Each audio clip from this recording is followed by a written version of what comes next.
Mr. Coffee and Mr. Fixit from What We Talk About When We Talk About Love, stories by Raymond Carver.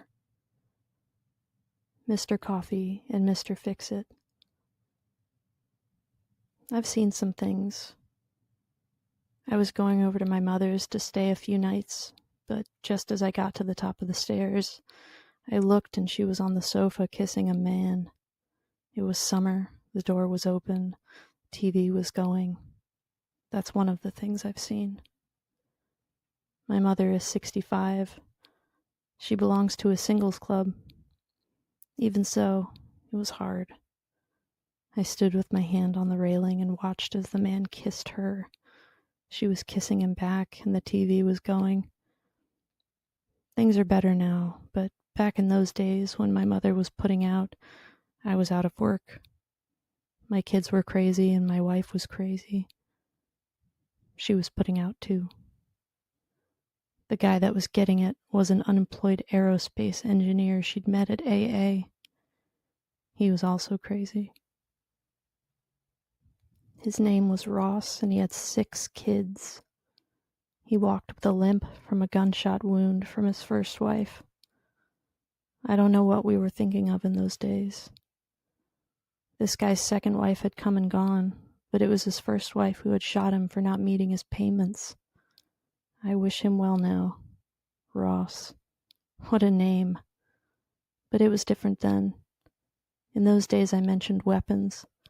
I'd say to my wife, I think I'll get a Smith & Wesson, but I never did it. Ross was a little guy, but not too little. He had a mustache and always wore a button-up sweater. His one wife jailed him once.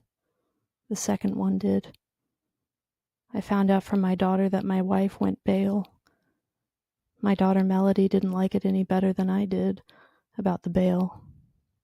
It wasn't that Melody was looking out for me. She wasn't looking out for either one of us, her mother or me neither.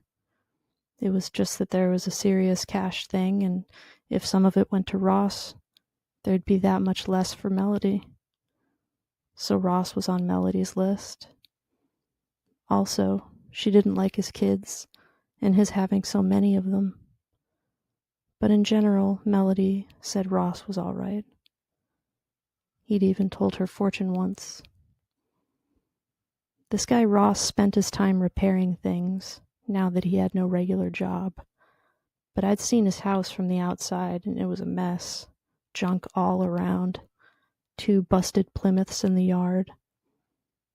In the first stages of the thing they had going, my wife claimed the guy collected antique cars.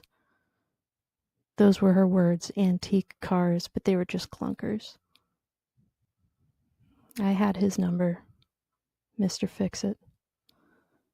But we had things in common, Ross and me, which was more than just the same woman. For example, he couldn't fix the TV when it went crazy and we lost the picture. I couldn't fix it either. We had volume but no picture. If we wanted the news, we had to sit around the screen and listen. Ross and Myrna met when Myrna was trying to stay sober. She was going to meetings, I'd say 3 or 4 times a week. I had been in and out myself, but when Myrna met Ross, I was out and drinking a 5th a day. Myrna went to the meetings and then she went over to Mr. Fixit's house to cook for him and clean up. His kids were no help in this regard. Nobody lifted a hand around Mr. Fixit's house, except my wife when she was there. All this happened not too long ago, 3 years about. It was something in those days. I left my mother with the man on her sofa and drove around for a while. When I got home, Myrna made me a coffee. She went out to the kitchen to do it while I waited until I heard her running water. Then I reached under a cushion for the bottle. I think maybe Myrna really loved the man. But he also had a little something on the side. A 22-year-old named Beverly. Mr. Fixit did okay for a little guy who wore a button-up sweater.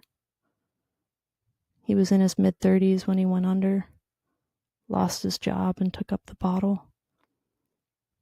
I used to make fun of him when I had the chance, but I don't make fun of him anymore. God bless and keep you, Mr. Fixit.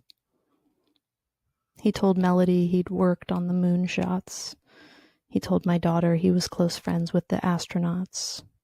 He told her he was going to introduce her to the astronauts as soon as they came to town.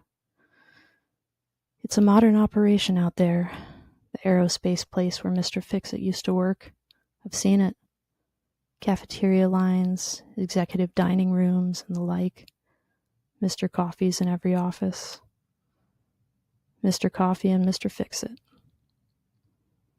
Myrna says he was interested in astrology, auras, I Ching, that business. I don't doubt that this Ross was bright enough and interesting, like most of our ex-friends.